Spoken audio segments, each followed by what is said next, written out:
Hello, welcome to this episode of Punch Up Goes to the Movies. This is our ongoing, infrequent as sort of crops up YouTube show where when something comes up that's worthy. Pretty much, yeah. And it's sort of like if we don't have a space for it on Panel Up for that month, because we're only doing those, and it's something we want to talk about. So, as we've talked about, we always make it clear as well, because Gergoni and I are like, we don't want to promise anything we can't deliver on, right? So it's sort of like... but so this is one we've been talking about doing. It's been delayed a little bit, but here it is. We're maybe the last people to talk about it, but the most important people to talk about it. Yes. This is myself, of course. I'm John Campbell from Campbell and Jones Meet the Monsters, and May the Panel Be With You. Here's a cat. There's a cat. Columbo. I'm sure he'll pop in and out. Yeah. But and of course the Action Shelf, where I host alongside Michael Lissman. That's me. Who's also on Material Components here on the network. Yeah. But we're here to talk about Mission Impossible: Dead Reckoning Part 1. Is there's no colon in between Dead Reckoning and Part 1? No, there's just the colon is... Well, technically, if you're doing it by the logo, it should be Mission: Impossible : I guess that's true. Yeah, I guess that is true. But most people leave out the colon from Mission Impossible. Mm-hmm, so the post-impossible colon. But that's literally been since the 60s show. It was Mission... Well, because the old logo was, it would say Mission, and then it would stamp Impossible. Impossible. Which I did always like that old 60s when logo. are they going to bring that back? You know they're going to bring that back for the new one? You know, just impossible. Yeah. We just did, by the way, if you're not... Here's a plug for our patron feed. If you're not one of our patrons already, you can listen to myself and Michael and one of our other co-hosts, Brendan Jones, who couldn't be on this, unfortunately, today. Because he's a traitor. Because he has joined the syndicate, unfortunately.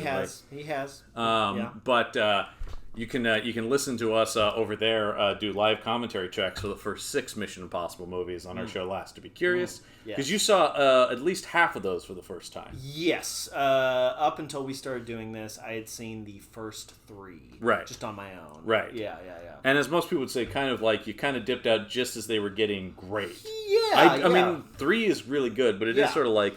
I don't know what it was. You know what? It was probably the Tom Cruise Scientology thing, I think. This is an interesting thing. Because I loved the third one. The third one like took it to another level. Yeah, yes. And I think that was, if not fully where it became what it's become, that's certainly the first step towards... It's like the template, you know. Yeah, it's the first step towards, and then when they started to get more into the stunts and Ghost Protocol. Yes. And that's kind of become, and now in the McQuarrie era. Yeah. Because this has become a real auteur franchise. We do have Ethan Hunt with us. Yeah. Would you like to add anything, Mr. Hunt? He's the strong, silent type. Gotcha. Yeah. But yeah, I do have... he will be doing a stunt later in the Don't video. report it to Tom Cruise, because that's not official. Yeah, Mr. Cruise does not allow his likeness to be made into merchandise. Yeah. I don't know what that's about. I have no idea. People always go like Scientology thing. I'm like, I don't think so. I've never heard that as a tenet of it. It's possible, but I think there are plenty of John Travolta action figures out there, though. I guess that's true. Yeah, so I don't think it's a thing. Yeah. I think that's just I don't know. Just Tom Cruise. But whatever. Yeah, there he is. If you look hard enough, you can find them, or at least as I did, assemble pieces of them eventually, and have your own Ethan Hunt figure. Yeah. Obviously, I think anyone who's listened to any of our shows knows my undying devotion to this franchise. I've called it cinema's best franchise many, many times. You and I just saw it. Yes. This is the first time seeing it for you. It's the third time I've seen it. So, and this will actually probably be the last time I see it for this, but I did see the last one, Fallout, I saw 4 times. Okay, so, gotcha. This is really like my #1 movie franchise. Yeah. Of course, as a note, put right here, stop right here, just to know there's going to be spoilers. We're going to talk about the movie in depth, as we always do on these. Right. So if you haven't seen the movie, first off, go see it, Lissman, do you say? Yeah, definitely see it. This is a movie I think is definitely meant to be seen in a movie theater on as big a screen as possible. Definitely. Yeah. We kind of, just because of when we got to it, saw it in the smallest theater I think the theater has. But still, I did see it in IMAX and in XD, and it is an incredibly impressive piece of filmmaking. Spoiler alert starting now. Yes. Mission Impossible: Dead Reckoning Part 1. Lissman, what are your overall? Ethan Hunt dies. Man, Part 2 is gonna be weird. I liked it. because I've seen like all of them now in such a short period of time, it is hard to like quantify where in the ranking. Yeah. I mean, that's sort of my attitude with it in general, having even seen these a million times. Yeah. Is like the McQuarries are my top. I don't know. I would agree with that. Yeah, because up until now, 5 and 6 were probably my favorite two. Yeah. I think I still might. 5 and 6 were so good. Mm-hmm. You know, I'm still. This is my third time, and I'm still trying to figure out where, because, like, to me, Fallout, the 6th one, is the best. I think that might be the best one. I love that movie. Yeah. I think that's one of the best action movies. Period. Yes. I just think. Yeah, definitely. What is done in that movie? The reason I saw it 4 times was because I just kept I kept wanting that hit of adrenaline. Yeah. Like, just... And the third act of that movie, the helicopter chase, is so one of the best things ever. Yeah. And this one, I mean, I'll say this. They certainly didn't phone this one in. No. There's no question that regardless of what I think of where things rank in the quality, they were setting to outdo themselves. They were setting to outdo themselves, and Dead Reckoning Part 1 and 2, is that supposed to be the end of No. Okay. No, they've McQuarrie has said that was not the case, and Cruise has said, like Harrison Ford playing Indiana Jones, he'd be happy to play Ethan Hunt into his 80s. Okay, well, there you go. I think this is something that they both plan to return to time and time again. Okay. Because it felt like it feels so... Like, even... Like, they're all very, like, bombastic. And yeah. But something about this movie felt so... almost operatic. Yes. You know what I mean? Like, well, all of the emotions are so heightened, and like it gets all very of the... grand, in spectacle. Exactly. I do think I think operatic is a good word for it. Yeah, very messianic. You know what I mean? Well, I mean, this one, I think something McQuarrie has really set out to do, and he took over really in the 5th movie. He came in late in Ghost Protocol and rewrote a lot of it. Yeah. But really, where he was writing, directing, and complete control of the franchise, starts in Rogue Nation, continues into Fallout, and now with these. Which is interesting because, of course, up to that point, the franchise had always had a different filmmaker every time, which was, at a certain point, kind of became the, like, we're just going to do this. That's going to be... Everybody's going to make their version. You know, we saw Brian De Palma Mission Impossible. Mm-hmm. We saw John Woo Mission Impossible. We saw J.J. Abrams and a Brad Bird. Right. But now it really has become... Christopher McQuarrie is the... And I think one of the things he really set out to do was not only to clarify the continuity of this as a franchise, but also to drill in as much as you can on who Ethan Hunt is as a person. Yeah, I think they did both of those things very successfully in this film. Well, this one really, I mean, I think a lot of the fans of the franchise were certainly with the announcement that Henry Czerny was returning as Kitteridge. Yeah. That was like a big, whoa, and he had already in Fallout tied Vanessa Kirby's character, the White Widow, back to Vanessa Redgrave's character, Max, from the first movie, which I remember sitting in the theater and going, what? That's, nobody remembers that. Yeah. I had forgotten until you reminded me. Yeah. So you have that, and then now bringing Kitteridge back in this, there's definitely a sense of McQuarrie is trying to, nobody was at the wheel of this thing, and it was just sort of like all over the place. Yeah. Now I am trying to focus this thing back into one saga. Yes. And by doing that, also trying to, I think one of the big shifts in the franchise, and I really credit J.J. Abrams' movie Mission Impossible 3 with this, is the humanizing of Ethan Hunt. Yes. I think particularly in the second movie, and I love John Woo, and I love a lot of that second movie, but I can't remember who it was that said this, that talked about he's more of an action figure than a character in that. Yeah. It's all about cool poses. He's infallible. He just looks cool. Yeah. He's impossible to engage with as a character. Yes. And then Abrams in 3 went the complete opposite route. Gave him a domestic life, had him get married, completely brought him down to earth. Yeah. And then something that I think that's continued with what Brad Bird does in Ghost Protocol is he starts the missions being more complicated. He starts taking technology away. He starts having stuff break, not work. He starts having Ethan mess up. And I think all of that stuff has continued to be... I think the thing that so many people react to about this, and when I see people... Because I'm not the only person talking about this being cinema's best franchise. A lot of film critics... This is sort of a critical darling as far as blockbuster franchises go. Right. And I think one of the things that people are always astounded by is that these movies keep getting better. They sort of goes the opposite trend of a lot of other franchises where things get, if not worse, they sort of start resting on their laurels. Yes. I think that it's kind of what we were talking about with this movie, right? It's like this, they do seem to go like, we can do better, we can do bigger, we can outpace the last movie. Right. There's a real sense of care put into this franchise that when they make one of these, we're going to put everything into it, including, of course, as is sort of the promotion for it, Tom Cruise putting his life on the line. Right. And something that I find interesting is, like, part of the marketing of these movies is like, hey, this is the crazy big dangerous stunt that Tom Cruise could have been killed doing. Yeah. And they show you that beforehand. That's almost always like the first piece of marketing for the movie. Right, exactly. And I've heard discussion as to whether or not, like, that's spoiling the spectacle of what happens in the moment. But I think, actually, that knowing that that's going to happen makes it better. Yeah.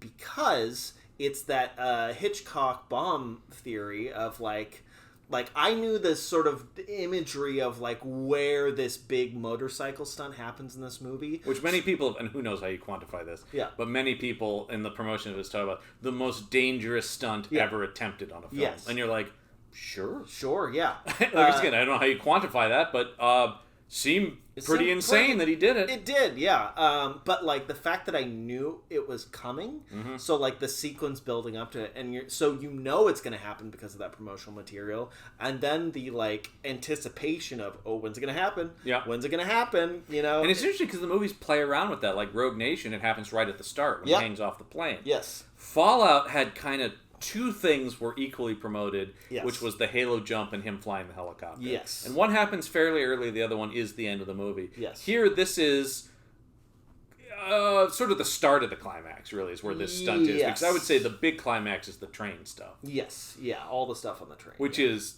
also insane. Yeah. Yes. All of it. I mean, the whole movie is the thing I think about these movies that I love about them, and as somebody who really... The more I've thought about, and I'm getting very philosophical and existential about movies these days, because I feel like you kind of have to a little bit. If you really care about cinema like I do, there's so much conversation about right now. It's in such a weird place as an industry, as an art form, that I am thinking very grand about it. But something that in examining the stuff, the genre I am most drawn to is the thriller. Yeah. And that's a big umbrella. Sure, because it's not just... I love action movies, but I love action movies that really lean on thrills. I love horror movies not to be scared, but to be thrilled once again. I think that's the feeling I'm looking for. Yeah. And I do think, just in terms of that's why I keep going back to this franchise, I don't think you're going to get a better bang for your buck in terms of cinematic thrills. And that's not just the stunt work. Like, that's sort of the frosting on it, right? But the stunt work does make everything else work. Yes, and that's usually, they've talked about, that's usually where they start. Yeah. These are the big set pieces. But, because you know that the stunt work is legit and, like, a lot of the stuff that in it is real, then you start to question, well, what isn't real? Like, what is not actual, what is being inserted digitally? You know? And that's... And it's done very well. Yeah. Because... it makes you question one. Well, because you are going. There's a lot of stuff in the movies I feel like that are like, well, that can't be that can't be real, and then that is, you know, right, exactly. And I'm very curious to find out what is and isn't digitally, created, because there's a lot of stuff where I'm like, honestly, I can't tell, and part of that is that the technology getting better, but part of it is because you know that they're willing to really do those stunts, and Tom Cruise is really willing to put himself on the line, that it makes you question. Well, I think that's the thing that I love about this, and I think that's always why when you get these broad sweeping generalizations you hear people make, I hate CGI. Yeah. It's like, well, no, CGI is a tool in the palette. Yes. And when used very well. Yes. And very in a calculated manner. Yeah. And at the top of the game, where you give it that's a big thing too, is like, do you give it the time and the money it needs to look right? Yes. Then it's amazing. It's an amazing tool to have, and it's accenting real stuff. Take, for example, the motorcycle jump. If you look at how that's filmed, that's all real, except for he's riding a ramp they've built, like a real ramp, and they've digitally made it look like a piece of rock on a mountain. Yes. But that's exactly where it is. It's just aiding. They're really on top of a train, but they're animating in things whipping by them. Right. Yeah. Exactly. But they're really on a fast moving train through all that. There's a great video when this was just being made and we didn't even know the context of it. Of somebody just filming with their camera. They were driving down a road and the train was passing by and they just turn and there's Tom Cruise sitting there. There's a camera crew. The train is whipping by him and he just turns over and goes, "Hey, how's it going? How you doing?" Just in between takes, sitting on top of a moving train. People going like, "We don't even know what he's doing in this movie. Fucking crazy guy." Yeah. So yeah, I think all of that leads to. I mean, it's like we've said many times. It's like a high wire act. You know what I mean? It's like there can't be anything more thrilling.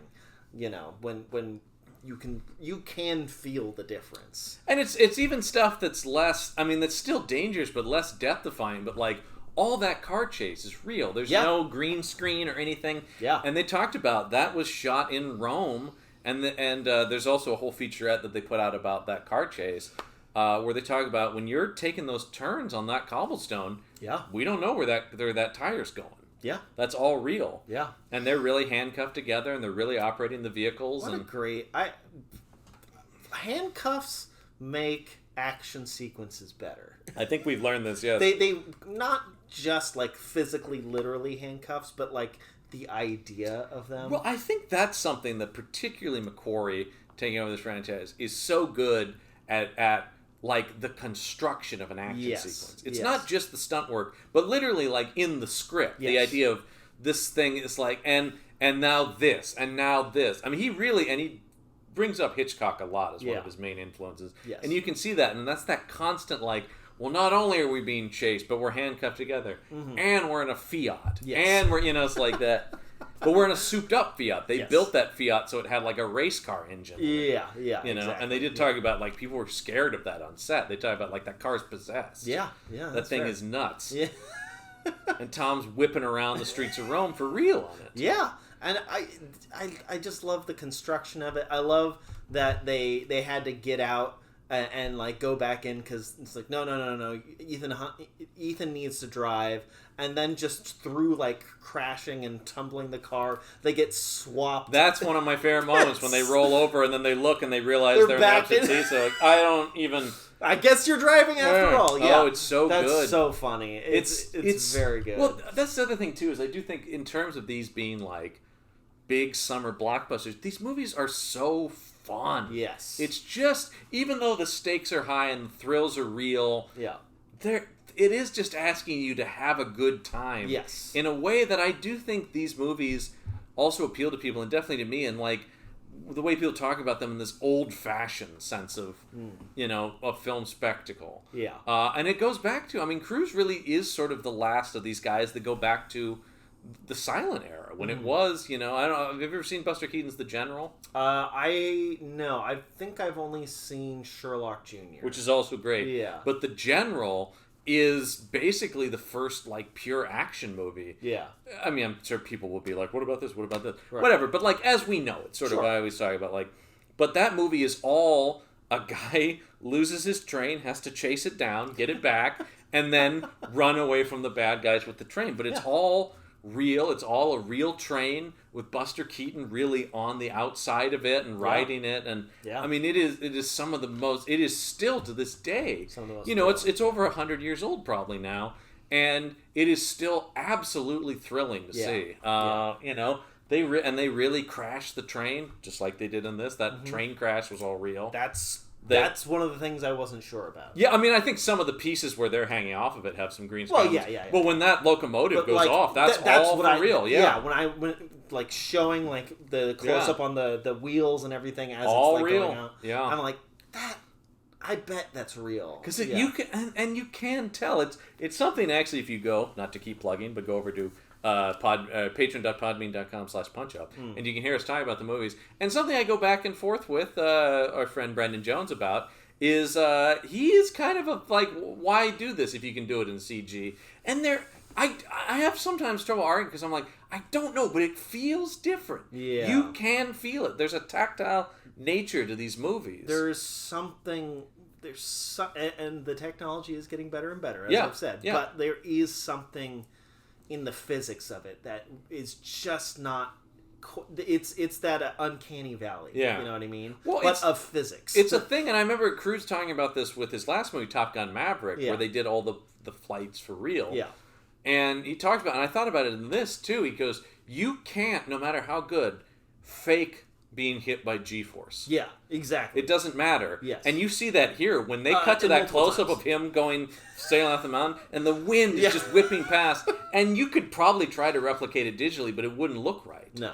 That is real, and you are really going off the side of that mountain with him. Yeah. And that you talk about, that when the way they constructed it, that was the first thing they shot, of was course. him driving off that mountain. Yeah, that was sense. day one of this movie. Oh my God. And we've talked about the way these movies are put together are completely insane, and that they are being written as they're being made. They sort of have the roadmap of this to this to this, which are generally the big set pieces. So it's like, we're going to start here, and we're going to end here, and in between he's going to do this, this, and this. God, it's so impressive. I could never work that way. I know. It's insane. And I don't, but McQuarrie always talks about, I mean, look, this is if you've heard me ever talk about this, McQuarrie is one of my absolute favorite filmmakers. I think he's a genius, going back to his first screenplay, The Usual Suspects. I just think that is one of the most incredible debut scripts, I think, in film. Yeah. What an amazing movie. Also, check out his directorial debut, The Way of the Gun. Nobody saw it. It's a tiny little movie, but it is such a good movie. Yeah. He is such a brilliant writer, and specifically writer of genre, because his big thing is, and I've heard him talk about this so many times, is like, plot doesn't matter. Right. We figured out the beats. We figured out the importance of where the characters need to go and why they're doing it. Yes. What they're doing doesn't really matter. Yes. What the thing is that they're trying to catch doesn't matter. I mean, he brings up North by Northwest. We never know what's on the microfilm that everybody is killing each other over. Because it doesn't matter. It only matters that guy wants it, and he just shot that guy for it. Right, exactly. And I think that's the thing here is like, I mean, the sort of central concept in this movie of this AI program is threatening, but it's kind of mysterious. Yeah. And there's a key that does something. It does. Yeah. I mean, it is not revealed. It I seems assume to be, they're going to get into that in the second one. Yeah. It seems to vaguely be an on-off switch of some sort, and whoever holds the key. But like, that's as much as we need to know, and now we're off to the races. Right. Exactly. We understand the stakes of it. Yes. But how it functions doesn't matter. It doesn't matter. Yeah, and I think that's a big thing. He's a big believer in, and it's something. And shout out to fellow YouTuber Patrick Willems, one of my favorite, who did a great video. Go out and check his video about what is a vibes film. And it's something I've really come to realize. I think all of my favorite movies are vibes movies. Sure. Where the feeling is more important than the plot. Yes. Where it is about atmosphere, and it's where somebody looking at something is as important as a dialogue scene. Yeah. That kind of stuff. He brings up Michael Mann.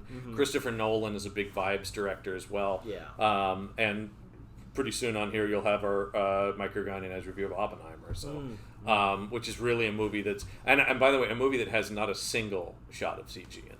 There is no CGI at all in that film. I don't know how that's possible. It is absolutely insane. He recreated the Trinity nuclear missile test practically. Has he revealed how he did that? I think it's a lot of gas. It's a lot of fire. Okay. Yeah, but it is up to and including he found ways to shoot at a microscopic level to show atoms bashing into each other and stuff. What the fuck? Yeah. That's crazy. Yeah, and I will say, when you watch the movie, there's a feeling to that. There is something that I can't explain that. And to me, that's the kind of stuff that gets me jazzed. And I love plenty of movies that are, Marvel movies that use tons of CG and stuff like that. But to me, as somebody who's always loved movies, the thing I love about movies is you are filming something with a camera. You were filming people, places, and things with a camera. Yeah. And capturing that in camera is something. And a lot of my favorite filmmakers now are the people who do it all practically for that reason. Yeah, because there's something to... I remember an interview that you've talked about before where Cronenberg and... Carpenter and Landis. Landis were all talking about making movies, and them just being like, I don't know how you're gonna fucking do this. Yeah. The tricks that were used in the thing were so, like, just even how they did it was so cool. Like when the guy gets his arms chomped off, and people are like, what the fuck? Yeah. It looks like he actually got his arms chomped off. Yeah. And they're like, well, yeah, because you didn't look to see that it's actually a different person who just doesn't have, right. Arms. Right. But, like, that's the magic trick. Right. And there's something about that Yeah. that is so cool, as opposed to, oh, it was just CG. Well, and the thing that's so cool it's CG. in this movie, as opposed to like, as opposed to just like, I don't know how you did that. No, there really is something about that. There is like the magic of cinema. That it is you just going, how does he make a nuclear missile test? Right. Practically. Yeah. I mean, it's stuff like, and Nolan's always been that. Obviously, I mean, we're not here to talk about him specifically, but McQuarrie definitely is in the same camp. Yeah. He's not as regimented of, I am literally not going to use any CGI. Yes. Although Nolan has evolved to that. He certainly has used CGI in his movies, but always coming from the attitude of, let's try to do as much practically as we can, and then go from there, and treating it as a thing to accent what's real. And you can't. I mean, a big thing to me is the green screens. Yeah. And one of the things certainly that I'm very fascinated by is things like the volume that are adding more. And if you've heard me talk about the Batman, that extensively used the volume technology to create basically all of Gotham City. You very rarely are looking at a real location, right? But it's totally and also used it for all the car chase sequences and that, which are incredible. Yeah. But the thing about this, but also just the relentlessness of this movie. Yes. This movie is 2 hours 45 minutes.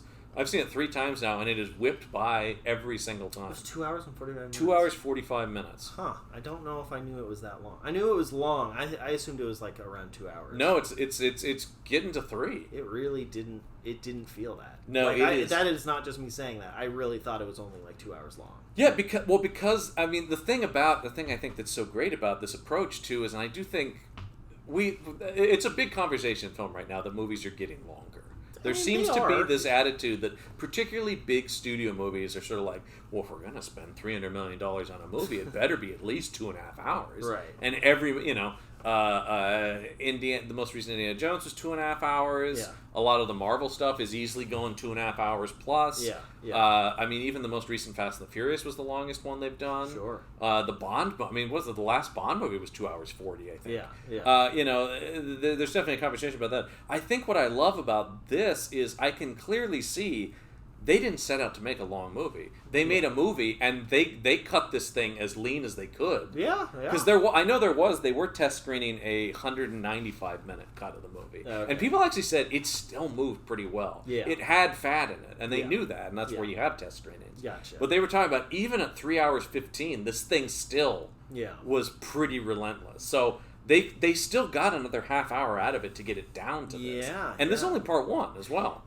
And that's one I just want to say, whenever there's a part 1, you fear that when it ends, it's going to be unsatisfying. It's interesting because, and I'm glad you bring this up, because I've seen a lot of people discuss it with this movie, because this summer has seen multiple part 1s. Yes. We've had Fast X, which is part 1. Yeah. We've had Across the Spider-Verse, which is part 1. Yeah. And both of those end on real to be continued cliffhangers. Yes. This movie, though, it feels like the villain is still out there. The big, AI thing is still a factor, but the thing of the key has been essentially resolved. And I think the emotional arcs of the movie are resolved. Yes. I've compared this a lot to The Empire Strikes Back and its ending. Yes. Where it's like the situation is resolved for the moment with the threads ongoing. Yes. This battle is over, but the war continues. Exactly. Sort of thing, right? Yes. Yeah. And speaking of, let's talk about some of the new additions to the cast. You mentioned the villain. We'll start there. Yeah. Issei Morales,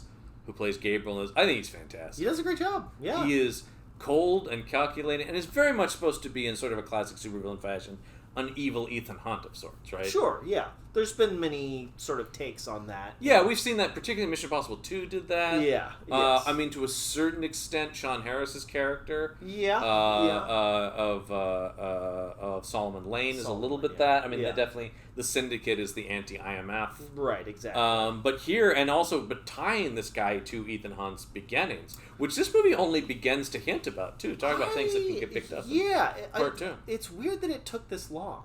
You know what Yeah. I mean? Like, we've never really gotten a back... Like, who was Ethan Hunt before the IMF? Well, that's never been explored. It never has. No. We meet him, and he's already... The first time we meet him, he's young, but he's already like a top agent. Right, exactly. He's not team leader yet, but... Right. But the thing I love about this movie that adds to being a fan of not only this, but the TV show as well, and adds to the mythos of the IMF, I love this idea that they are all criminals. Yes. They are all people who have a weird set of skills and have basically destroyed their lives, leaving them no choice but to become ghosts, as they say. You know, and it's not unheard of. You know, some of the best hackers in the world... know they've made it when they get hired by governments to protect from other hackers. A movie I absolutely love is Steven Spielberg's Catch Me If You Can, and that's what happened to that guy. Exactly. He became the greatest agent against check frauds because he was so good at it. Right. It actually is something that intelligence services do profile people who are, if not criminals, are orphans, are people without attachments. There's a really interesting show on TV right now called Lioness that's on Paramount Plus that I recommend that really gets into that in like a very serious drama way where it's like what happens to, what would appeal to the CIA about somebody who literally has nothing in their life. Right, exactly. And that is exactly the kind of person they're looking for. There's less so in the movies, but in the novels there's definitely a lot of that in James Bond as well. Like here's a guy who is just this angry orphaned young man who they were able to mold into a weapon. Right, exactly. And so there is something about that. Now, the thing that the Mission Impossible always adds is the IMF is the ideal of what an intelligence service would be. Right. Right. Yes. They are outside, and this movie also gets into that too. I love the scene in the beginning with all the intelligence chiefs. With all the famous people? Oh, I loved every one of those. Every time they revealed somebody, like, oh, hey, I know that person. Mark Gatiss is in there, and Gary Always, and Rob Delaney, and Indira Varma. Yeah. And, I'm blanking on the guy. The one guy, the black guy with the super deep voice, he's also one of the admirals in Top Gun Maverick as well, and sort of a like, Maverick, you've gone too far, you know. Yes. That guy's great, though. All that, that whole scene, and then of course, when we finally reveal that Kitteridge is among them, which was awesome. I'm like, wait, hold on. I feel like he's not been in one since the first one. That is correct. They've talked about there have been discussions of bringing him back in almost all of them, and this is the first time it's actually happened. And what a welcome return! Number one, I love Henry Czerny as an actor. Yeah, he is always fantastic, and he is just. But talk about he hasn't played this since '96, and he is right back in that pocket. He doesn't look any different. No, he really doesn't. He does not look any different. And he's so perfect with these movies, and he often plays parts kind of like these like hyper intelligent sort of guys, because he has this very specific delivery. Right. Yeah. Ethan, you know, it's all this. Yeah. I mean, it's in the trailer. It's in this movie. It's like, and it will cost you dearly. Yeah. And like that kind of stuff is great. I was so thrilled to see him. Yeah. Love Cary Elwes, and he gets a little kind of runner throughout the movie as what I love about Kitteridge is Kitteridge is not a villain. No. Kitteridge is the establishment, right? Which is neither good nor bad. It's only about the interests of the United States. Yes. And what's great is that being the foil to Ethan Hunt, who is all about the greater good. Yes. Period. Yes. Humanity, right? Like, and that's sort of the thing is like Kitteridge is interested in American interests. Ethan Hunt fights for the globe, and so the conflict there is always fascinating. He's a globalist, you know. He's a humanist, right? He's part of the globalist syndicate that controls everything. Of course, he's also a lizard person. He is. He's from the center of the earth. Yeah. The thing that makes me that I kept thinking in this movie when I saw it the first time is there's a line I love in Avengers: Age of Ultron, because of course I'll bring it back to Marvel always. Why not? But there's a line in that where Ultron is talking to Vision, who's one of my favorite Marvel characters, the Vision, and he talks about, well, whose side are you on? Humanity, you know, if you were artificial intelligence, you're siding with them. Are you on their side? And he says, I'm on the side of life. Yeah. And that's kind of what I think of Ethan Hunt as well. He is on the side of life. Yeah, yes. Because there's even that moment in this early on where he says, whose side are you on, Ethan? And he says, I'm on the same side I've always been on. Right, exactly. And I think this movie does do a thing that a good sequel does, which is it continues to challenge this man's worldview. Yes. And he's always going to be right because it's Mission Impossible and he's Ethan Hunt. Yes. But it always is constantly asking you. I think Ving Rhames has some great stuff in this too. Some of their scenes together. Simon Pegg is always a delight. Always great. Yeah. But I want to keep talking about some of the new people. Talk about Issa Morales. The big new addition here is Haley Atwell as Grace. And my God, that woman is just a movie star. Yeah, it's weird that she hasn't broken out as much as you think she might. I read there's a recent profile piece. I wish you remember. I don't know if it was Esquire, Rolling Stone, or like one of those. Yeah. Did a profile piece about it that's talking about like this woman's been a star on the rise for 15 years. Right, exactly. She's always about to be the next big thing. Right, exactly. And we all know she's amazing. Yeah. And every time they give her something, we go, like, she's great. She's going to be big. Yeah. And then that happens again. Yeah. Because that was so the case. I remember seeing her in Captain America. That was the first place I saw her, and I just thought she's incredible. Yeah. She's not only a stunningly beautiful woman, she's an amazing actress. Yeah. She so naturally fits in the action genre. Yes. She's totally believable in this role of authority. And here, what I like about this in comparison to what she does as Peggy Carter, I mean, Peggy Carter definitely has some fun moments in it, but she's so light on her feet in this movie. Yeah. All the banter with her and Cruise, it's so effortless. That's always a sign of a movie star to me. Yes. Like, there are great actors and there are movie stars, and you can be both things. I think Cruise actually is a guy like that. But I think the key to being a movie star is that it almost seems like you're not acting. Yes. That there's just an effort. They walk on screen, you're like, oh, yeah, they belong. I think that's sort of what people react to with her. It's like, wasn't she a big movie star? She sure seems like it. Yeah, she really does feel like it. She's giving that energy. And McQuarrie did talk about, they've been talking about her in this franchise for about 10 years. He said, really? just going like, there was always somebody they had an eye on. Cruise is somebody who always kind of apparently has an eye out for people. That makes sense. Because he's already on the press for this. People keep asking, who would you want to work with? He goes, I love Scarlett Johansson. Because I don't know what, but I want to do something with her. Okay, she's amazing. Yeah. And apparently that is sort of the thing. Cruise is a big movie buff. He always tells me he watches tons of movies. Yeah. And I think a movie a day, right? Yeah, that's his whole thing. A movie a day. Yeah. But never clarifies what. Which I know people like to make fun of the idea that he's never actually seen a movie. But I think always with him is he's just like, I will never state an opinion about anything. I think that's sort of the Cruise. I think that's some of his inhumanity is sort of just like, if I put down a hard stance on any opinion beyond movies are great. Yes. And that's sort of the thing where it's like, it's broad things. It's Yes. like I saw him at a baseball game once, and they interviewed him, and they go, what fan are you team? I just love baseball. Yeah. Baseball's great. I just love balls being tossed. Yeah, I mean, that's sort of the thing. I think that is sort of the thing with him. It's just like, I will just generally be enthusiastic about all things. Yeah. And then nobody can write, like, Tom Cruise is a Dodgers fan. Right, exactly. Because then there's a whole part of the country that will hate him for his and I think he learned the one time he did make some hard stances, it really hurt his career. Sure did. So I think new attitude is, I take no stances about anything ever. You've never heard him say a single thing about politics. Not even remotely or in a broad sense. Right. You can't argue with it because,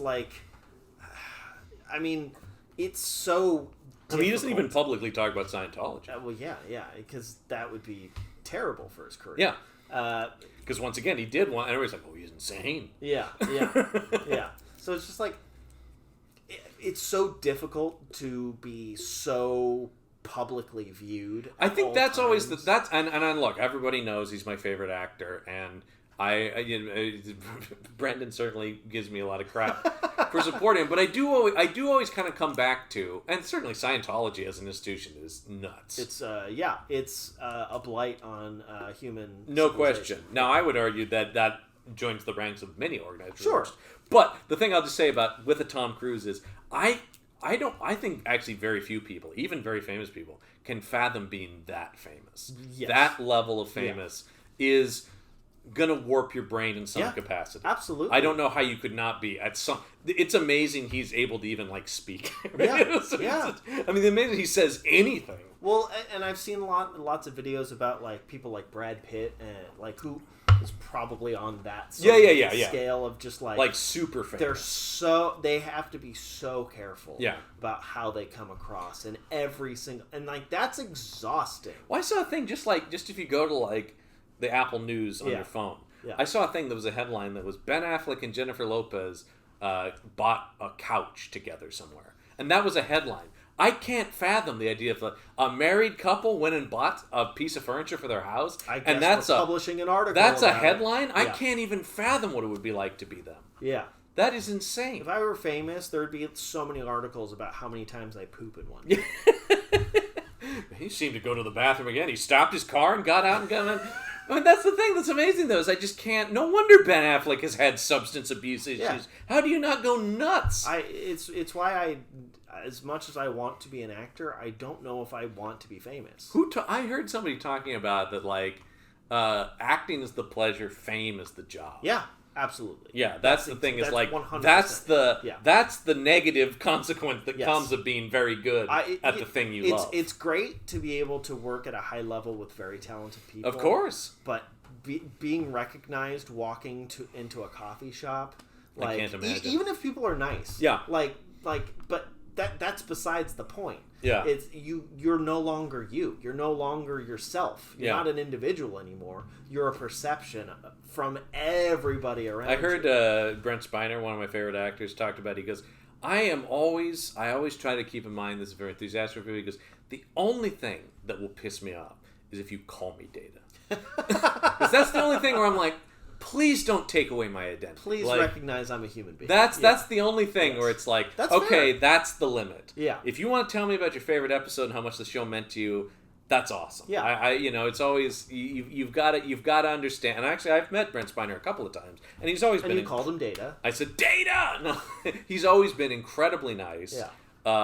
And I think always with the caveat, but he's also always made it clear, this is the most important thing in the world to you, and it was my job. Yes. Like, I don't know it like you do. I don't, and he's always just like, I'm so glad that this work meant something to you. Yeah. But I can't match your enthusiasm. Right. And I think that's a thing. Now, Tom Cruise is a guy who seems to match people's enthusiasm. Somehow, yeah. I mean, the premiere, never end. The premiere of this movie in Rome, yeah. The screening was delayed an hour because he literally met every single person in the crowd outside of the theater. Right. Yeah. Yeah. I mean, I think that's a thing that he's very smart about. Too. Yes. He knows that it's the people that make it, and he's always. I mean. How many movies do you go to where they have an introduction for the film like this did? Mm-hmm. He and Christopher McQuarrie come on screen at the beginning of this. Like, hey, thanks. Yeah, thanks for coming out and seeing this thing. Yeah. And that's great. And so, but I think, I don't even know how we got to there, but... I don't know. Well, I mean, but I think it's an interesting thing, too. We're actually talking about Haley Atwell. There were a lot of romance rumors between her and Tom Cruise, the tabloids. This seems to happen with every movie he makes, is like... Yeah. And she said my first reaction was I was pissed. Yeah. That this man, she goes, who I look at as a mentor, who's taught me so much, that to the press, our friendship could only be in a romantic context. We could never be just colleagues who respect each other. Yeah. But she said that Cruise was the guy who went like, just don't think about it. Yeah. Who cares? Who cares what they think? You know what's true. That's all that matters. Yeah. And coming from a guy who's literally his whole life has been that. I mean, he became a movie star at like 21. I mean, like he's almost never not been famous. Yes. Yeah. To have been a major and really the movie star. Yeah. For like 40 years. 75 years. Is amazing. So I do think that's so we've got her. The other great addition to this. Oh, that's what we're doing. We're going through the new edition. Somebody's clearly a Marvel fan of the Mission Impossible because also Palm Clementif in this movie, who I love. And that was the Paris is the character. Yes. The assassin character. Okay. And she also plays Mantis in the Guardians of the Galaxy films. Oh. Yeah. Oh shit. Who is a billion miles away from this. Could not be more different. Who's the sweetest, most innocent, naive, wow. and lovable character in those movies. Yeah, she's amazing in this. Yeah. And so much of this is a physical performance because she has very little dialogue. Very little dialogue, but she fucking sells it. Yeah. She's incredible. She gets a character arc. She gets a full character, and last we left, she seemed to be alive. I hope she comes back in part 2. That's true. I loved her in this. I thought she was wonderful. Is she going to be a new IMF? It seems like that could be the way, or at least somebody who could fall into the we have a mutual enemy, so we're going to work together. Yeah. That would be very cool. I loved her. Shea Wiggum is in this, who's one of my favorite character actors, and he's great as the guy pursuing Ethan Hunt throughout the movie. And he was not... So, yeah, he wasn't in any... Because there's been other people in this type of role in Mission Impossible. Well, and the other thing I think is because we did them back-to-back on Last Week Here is he's basically the same role in the Fast and the Furious franchise. Oh, he's that's a government. what it is. He's a stuffy government suit in those. Okay. But here he is the like. He's the Renner. He's the Renner here. He's the cop, right? Yeah. He's the guy who's like, or Tommy Lee Jones in The Fugitive, right? Yeah. Where it's like, I don't have time to know what's right, but bosses say you got to come in, man. Right, exactly. And I love his pairing with the younger guy played by Greg Tarzan Davies.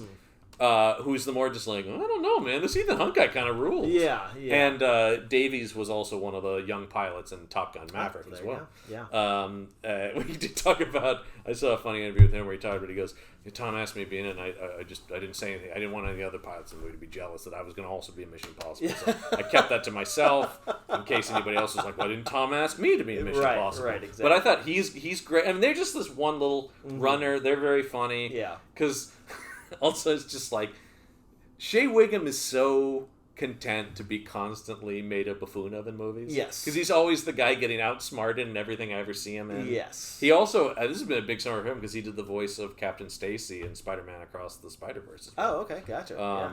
So, but he's always been an actor I love, and he's in like a million things. Yeah. I love that whole run. Is there anybody else? Who am I? That's what else is new? I don't know. That's new. We talked a little bit about Carrie Always. He sort of has this villainous. He's a little bit more villainous. Yes, yeah. Because villainy is kind of a spectrum in this movie. It really is. I mean, because you have straight up sociopathic Issei Morales as Gabriel, and I love what a great line about a villain. They talk, it's not the killing he enjoys; it's the suffering it brings. Right, exactly. And of course, then we'll talk about some of our returning characters because. I really thought Vanessa Kirby got some great stuff to do in this as the White Widow. Yeah, this might be the most business she has in one of these. Well, I mean, what a great performance, too, because at a certain point she has to play the White Widow and Haley Atwell's character, and then Haley Atwell's character pretending to be the White Widow. Right. I mean, man, what a task! I mean, that's one of the perks of doing these kinds of movies, and right? she's great. And she was a real standout fan favorite in Fallout. Yeah. So they brought her back to this. But I just remember everybody loved her in that. Yeah. And we also really like her in Hobbs and Shaw. Yeah. She's amazing. Was one of the best parts of that movie. She's fantastic in that. She's got a big Oscar play movie with Napoleon coming out. She's playing Josephine. Oh, right. Ridley Scott's Napoleon. We saw the trailer for that before the movie. Yeah. So she's definitely like that was before we got shushed. Yes. We don't have to get too into it. But we did get shushed by a woman for talking during the trailers. Yeah. Which, actually, right in below. Are we in the wrong on this? Please. I really do want to know. Please put a comment. I don't think we were talking, like, super loud. No, we're just talking to each above other. A whisper, yeah. sure. Yeah. I will say. And we really... Our attitude about this, we had a whole conversation about this after we got out of the movie. Not to derail this, but Not to derail this, but it is an interesting thing. And actually, now that we have this platform, I do want people to please comment below. Yeah. Is it, because it's like, especially we saw it at a Cinemark, one of these big chain theaters, and you get 20 to 25 minutes of trailers, but also like Coca-Cola ads and commercials for other stuff. And then, the thing that always baffles me, then commercials for the theater itself. Yeah. God. And they're all, like, intermixed. So there's no, like, clear delineation of this is the ads are done, now it's the trailers. It's just all I'll tell you, I saw... for 30 minutes. Oh, it goes on forever. Yeah. I purposely, especially if I go on my own to movies, I show up 25 minutes after what it says. Yeah. And I still will see like 3 trailers. Yeah, like exactly. I will say this: I saw Oppenheimer at a local independent theater. Not a single trailer. It was an absolute. The movie started at exactly. It was a 2:00 showing. It started right at 2:00. The Universal logo came up, and I went, "This is heaven." But we got shushed during the trailer. But I think the key thing is the woman said. Number one, there was a whole build-up where she was getting visibly uncomfortable. Yeah, she was squirming in her seat. I couldn't tell if she was trying to see if somebody else was in the theater. I also do want to point out one thing. And whatever, the assigned seating thing. But technically, she was in one of our seats. Was she? Technically. It's fine because there was still more. But technically, she was not in her correct assigned seat. I would never be upset about this. I'm not even upset about it now. No. But it's just, if you're going to shush somebody during the trailers, yeah. you better be following all the rules. Right. And then We were not... keep in mind, none of the movie has started. No. Not even the introduction from Tom Cruise. This is about 15 minutes, but this is around... Because it said the movie started at 2:25. Yeah. But I checked my phone. It was around 2:45 when Yeah. she shushed us. So there's still another 15 minutes left. And then later there's a trailer for the Bob Marley movie. Which I don't... Yeah, I mean, I've been long... I'm sure if you regularly listen to our show, you've heard me rant about music biopics. Yeah. And how much I hated Elvis and Bohemian Rhapsody. Yeah. But Rocket Man, really good. Yeah. But... that was actually a musical, right? Yeah, that was the cool thing about it is they thematically tie in performances of Elton John songs to tell his life story. Which is cool. Very creative. Yeah. Good job over there. Great job. But she so finally she goes, this is what she says to us. We have completely derailed this, of course. She goes, can you two not? Can you two not? I can't hear the movie. And this is it. Okay. If she had this is what we were saying. If she had just said, hey, could you keep it down or whatever, we would have been like, oh yeah, okay. Yeah, all you have to do is ask. Yeah. It was an attitude, and then I really took I can't hear the movie. It's a commercial for Coca-Cola, lady. Yeah. You're missing this this soda commercial. Yeah, I know. That's the thing about it. Like I said. So her reaction aside, we're not trying to be like, oh, we were being perfect angels. No. But I mean, because but yeah, we want to ask you, like, let us know. Her reaction aside, let's set that aside. Is talking during the trailers? Is that okay? Because I am the first person to get upset with people talking during the film. Sure, I had a horrible, and you'll hear about this if you watch our Barbie review, Oppenheimer, and Oppenheimer as well, but particularly Barbie. I had one of the worst audiences I've ever been witness to at Barbie, which is a real bummer, and it tells me how good that movie is. I still really enjoyed it because I have actually. I went to a screening of Captain Marvel when it first came out. Oh no! And the person next to me was so annoying. I left the movie going, man, I'm almost kind of disappointed. Then when I saw it again, I'm like, no, this is great. That person was just such a jackass. They actively made me not they enjoy less of a Marvel movie that I have seen many times now and love. I love Captain Marvel. Yeah. So anyway, I just think that that is an interesting point. Yeah. Anyway, back to the movie itself. Hand, yeah. She did also look at her phone a couple times during the movie. Once again, I would say the last half hour she had her phone out with scrolling. If you're gonna play rule follower, you better be following the rules to the letter. And she wasn't following several rules, apparently. Yeah, I know. Because it's distracting to have somebody's phone. That's one of the worst things to me is people with their phone on. Yeah. This was at Barbie.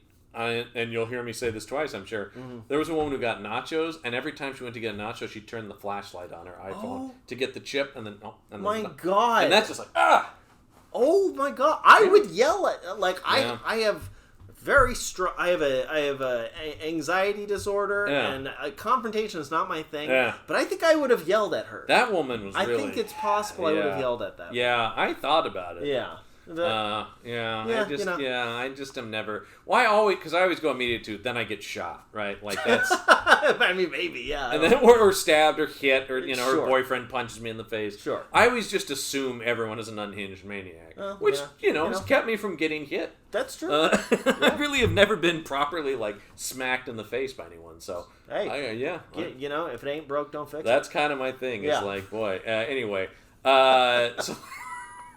Let's get to what movie are we talking about? We're talking about Mission Impossible Dead Reckoning Part 1. Of course, But yeah, so the big thing in this movie that so many people are talking about, of course, is how on the pulse McQuarrie is. And he kind of... there's so much conversation about AI happening right now. There's a movie about AI. And I think he sort of... the movie became more prescient the closer... Because this was supposed to come out last year, too. Right, This got delayed because of COVID, and it's like... COVID delayed Top Gun Maverick, which delayed this, which delayed Part 2. Yeah. And now Part 2 had to shut down filming because of the strike. Yeah. So who knows when we're getting... Part 2 is supposed to come out next summer. What I will say about this movie as opposed to, like what you said, Spider-Man and Fast X, is that... because it has a nice ending to it. It doesn't feel as like, when are we going to get there? Right, exactly. Yeah. So, I feel like, it's done so that, I'm more okay with waiting for the second one. Yeah. Sure, yeah. Well, and these are crafted. I do always think of these as, these are your small batch, handcrafted blockbuster action artisanal blockbuster action. Yeah, so I'm always kind of like, take your time. These are my favorite movies, but like make it as good as possible. That's the thing, and I always get the sense is they will come out when they are ready. Yeah, and that was the thing. That's the power of Tom Cruise. That's the power of Tom Cruise, and also to go, we're going to do 2, but we're not going to shoot them simultaneously. Yeah, we're going to make 1. And then we're going to make the next one. Yes. Because we already don't know what's happening in this one. We can't and think so about a second one. we really don't know what's happening in the next one. Right, exactly. This is not a case of the movie just kept going and they're like, we have to split this in half. No. This was planned from the start to be a 2-part story. They were going to craft a 2-part story. This was announced as 2 parts. That's so interesting that it's not going to be the last one. Like, are they going to keep making multi-parts, or is it just going to be somewhere in the middle of the franchise they decided to do a 2-part? I have no idea. I guess you can think about it like a show. You know what I mean? Like you're watching the X-Files or whatever, and then or Mission Impossible for that matter, which did have 2-part episodes. It's like, oh, this is a 2-parter. Yeah. Okay, all right. That's a little bit the thing here. Maybe that's what it is. Yeah. Yeah, I don't know. I mean, at least that's what McQuarrie and Cruise have both said. Like, we don't intend to stop doing these. Yeah. Well, that's good. And they shouldn't, because they're great. They should not. If they, I mean, that's always the thing, and that's actually a Brendan Jones quote. Always he goes, as long as the quality keeps up, why exactly. stop? Yeah. Yeah. It's the thing is, and I get the sense. Because Tom Cruise can do whatever he wants, he only does the stuff he wants to do. Yep. Yeah. And that is that is the big thing. That's always the biggest thing to me in my fandom for him is the vast majority of his movies, almost all of them, are baseline good. Yeah. Yeah. To great. Yeah. There's only really like maybe 2 or 3 movies in his entire 4-decade career that I would say I don't like. Yeah. And that's pretty good. Yeah. There are ones I like more than others. There are ones I was like, well, parts of that are good. But for the most part, his quality control is pretty amazing. I mean, he can. Yeah. He has so much power that he can leverage. He doesn't have to be in a bunch of shit just to get by. And he's also a guy who produces all of his own stuff and these movies will shut down and go, we got to figure this out and make it better. Yeah. We will go back and reshoot. We will do this. Now, of course, that also is the studio going like, whatever you want. Yes. I mean, he's going to shoot a movie in space, you know? He is going to do that. And I will watch it. So let's talk about some of the bigger plot turns in this movie. Yeah, so as we said before, AI is sort of the general... and we get this really terrifying vision of it right at the start. It was the concept, the visual representation is this sort of like screensavery, like Void or like Portal or something. Right, and it kind of forms into this almost it's inhuman but eye-shaped sort of thing. But not like a human eye, but like a circular thing that kind of comes to a point. So it's watching, but in this like inhuman alien manner. Yes, which is I think it's very well done. I do think that like movies haven't been able to crack like the perfect visual representation for program since The Matrix, you know what I mean? I feel it's just like that's just so perfect. Yeah, this is a pretty good one, I think. This is a pretty good one, and I love the moment later when they're in the nightclub, and they realize all the screens are the entity. I had a feeling because as soon as they got to the nightclub, I'm like, well, now everything kind of looks like that thing. And that moment when it's just like, wait a minute, we're in the thing now. Yeah. It's everywhere, and that's the thread of this too. And they do what I love about this versus so many other like killer AI movies is it's also subtle. The AI itself doesn't have a voice. No, the AI is never personified. But it's like, but like the scene when it takes over the comms and starts talking like Simon Pegg, and then just getting cold and sinister. Yes, that's really unsettling. Yeah, it's never cheesy. You know no, it never goes into like pulp sci-fi stuff where it's like humanity. Yes, that kind of stuff. I have deemed that humanity is not able to take care of itself. No, the only reason they even know it exists, they have the whole thing at the beginning where they talk about it's just been breaking into systems and then doing nothing. Yes, just proving it can. Just proving it can. Just looking around. It's just kicking the tires on humanity. And so we have that through that, and then we have this character Gabriel who's almost like a zealot for it. Yes. He is its servant. He's like a religious obsessive. Yeah, it is very much, which is so interesting that because it's a Tom Cruise film, like having this like messianic sort of religious belief in this sci-fi concept, you know what I mean? I think that's really interesting to me, and every time I hear people talk about Scientology, that like they would never. I don't think they describe themselves as religious. Tom's always like, "Oh, it's not a. You can be a Catholic and a Scientologist." That is the. It's how they can get more people. That's the thing about it is. So I think that's the thing where it's like I do think it's interesting that he would never be like, "Well, I don't believe in any Messiah per se." Yeah. That's not a thing, you know. Yeah. It's just a way, it's a lifestyle, it's a belief system. It's always presented as the self-help program sort of thing, right? And so I think that starts out that way, yeah. Yeah, I do. But think then that's eventually key. you learn the origin of humanity. So. Yeah, that's always the thing that I can never, because it's so secretive and people don't really talk about that except for people who have disowned it. Yeah. I never know how much anyone at any level really buys that. It's a fascinating thing. Well, it's the concept of you've already spent so much money and time and your life into this thing. At that point, you almost can't reject it. Well, and that's the thing I feel like about a lot of religions and stuff like that, where I'm sure there are a lot of people who are Christian who don't like necessarily believe everything that's in the Bible. Right. And I'm always kind of fascinated by that. They're not literally saying... And I'm sure that there's a wide range of those beliefs within Scientology. Yeah. It's just Scientology is so secretive. Yes. And pretty much all we know about its really inner workings come from people who have left it. Yeah. So they're talking about it in this way. Not that I think those people are wrong when I say they're talking about it as the negatives of it. But you don't hear a lot of people voice what they are getting out of it, the positives, beyond very sort of bland platitudes. It's kind of fascinating. Sort of vagueness. It's an interesting weird thing. It's so fascinating. And it really is, people have talked about it, if he ever left or publicly turned against Ted Cruz, that would be the end of it. It'd be the end of it. He is basically... Tom Cruise might have the ability to destroy Scientology. Yeah, and maybe he will. I always hope he will. You know, it's always... That would be great. Yeah, I have no idea. I would have so much respect for him. Honestly. I mean, obviously, I respect him as an artist, but like... Oh, yeah, but he would be single-handedly doing the world a great service. Absolutely. Yeah. Absolutely. So anyway, so we have this guy who is talking about it in this godlike fashion. Yeah. As is written, as is predicted by the algorithm. Yes. I mean, I love the whole thing with the Palm Clementif character, that he tries to kill her because the entity told him she was going to betray him. Yeah. But then that attempted murder is what makes her betray. So it's the self-fulfilling prophecy sort of thing, where it's like in an attempt to do this, he's actually brought about his own fate. It almost justifies this like omnipotence in the algorithm, but also undercuts it at the exact same time, which is interesting. Well, because you also get, the big key crux, sort of midpoint emotional beat of the movie is the fight on the bridge. Yeah. Which is this moment where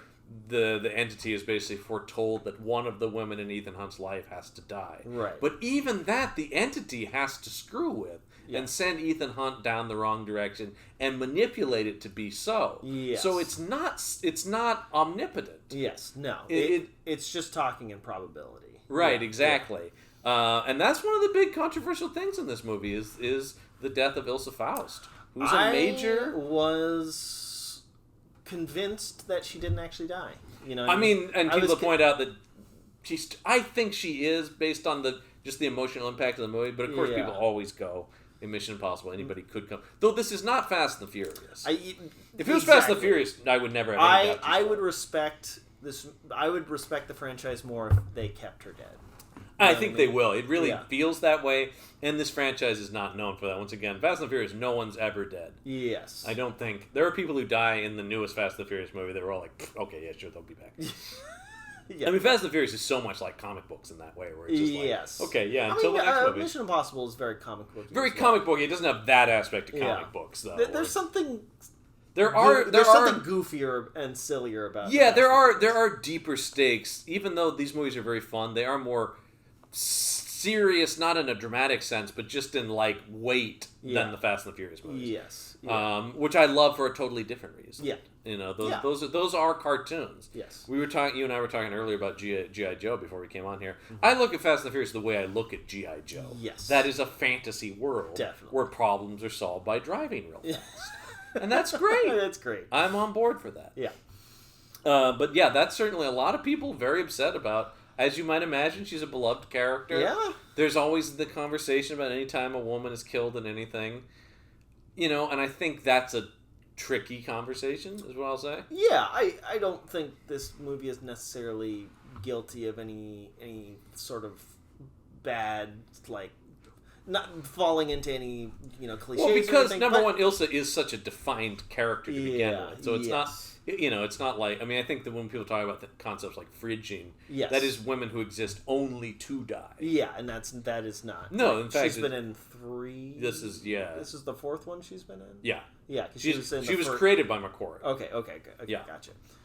Yeah, that's right, because she was introduced in 5. Yeah, and I haven't heard him specifically talk about this. There's an interview on a podcast I love called the Q&A, where they sit down with screenwriters and they go through a movie. So, I haven't listened to McQuarrie on there yet. Yeah. So I haven't really heard what his thought about this is, but I don't get the sense he would have gone into this lightly, especially because she is a character. Yeah. He created, and Rebecca Ferguson has been so much a part of these films. Yeah. And always part of sort of the familial aspect of this team, not only in the film, but in the way they talk about making these movies. Yeah, so, definitely. It's a huge loss. Yeah, and I think they handled it really well. It was where the music was maybe the most notable, because it was... I mean, across the board, he did both Fallout and this one, Lorne Balfe's score. Yes, very good, but like this sequence is where I noticed sort of the very operatic sort of musical. Well, because it's suddenly it's only score. Exactly. Not only is there no dialogue, but almost all sound has disappeared from the movie. Yeah, except for the score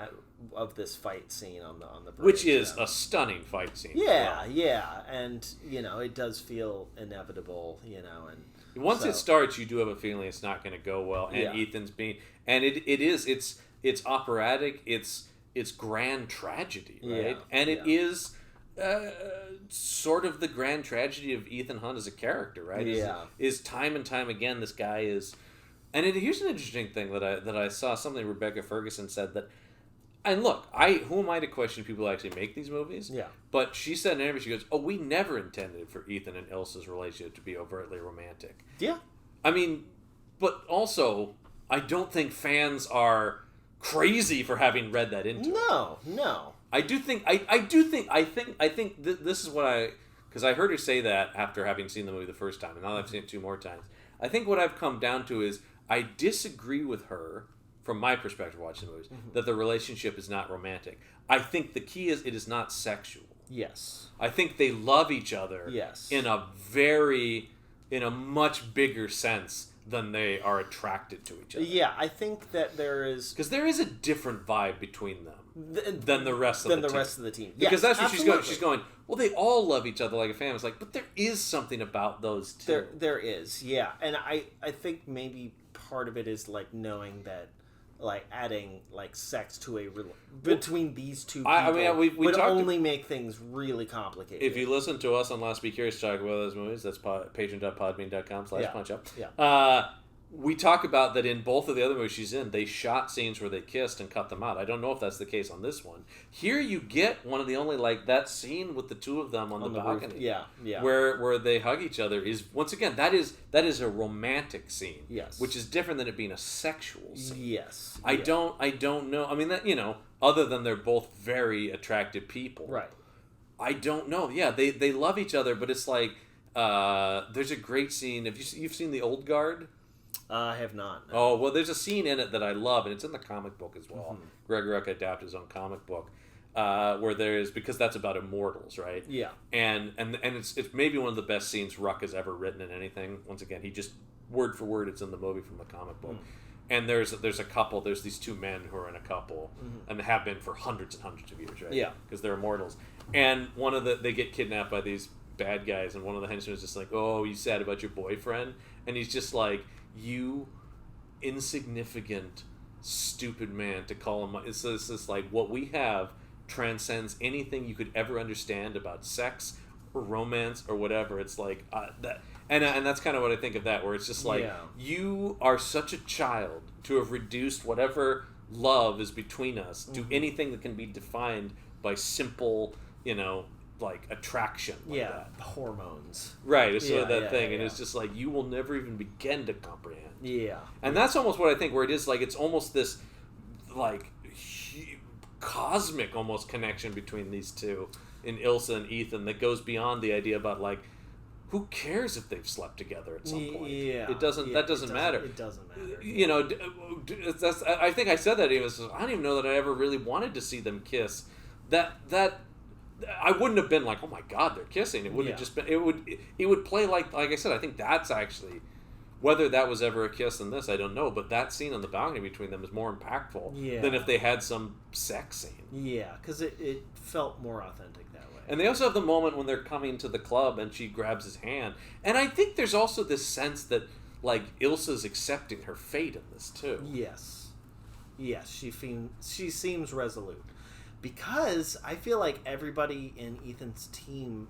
It's interesting that they're dealing with somebody who has this like view of this messianic view, but like they do have 100% faith in Ethan Hunt.